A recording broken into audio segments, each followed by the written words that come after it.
Welcome! In this video I will show you how to log into your cPanel at monsterhost.com. First off, you have to be logged into your account. To go to your client area, click on Login in the upper right corner.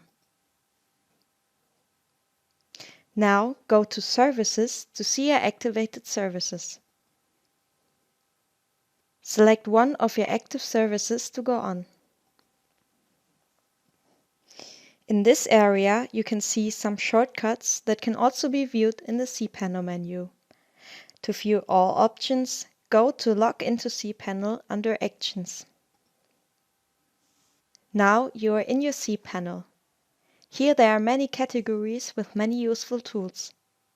For example, the File Manager allows you to edit files, upload new files, and remove files. Select Domains to manage your current domains.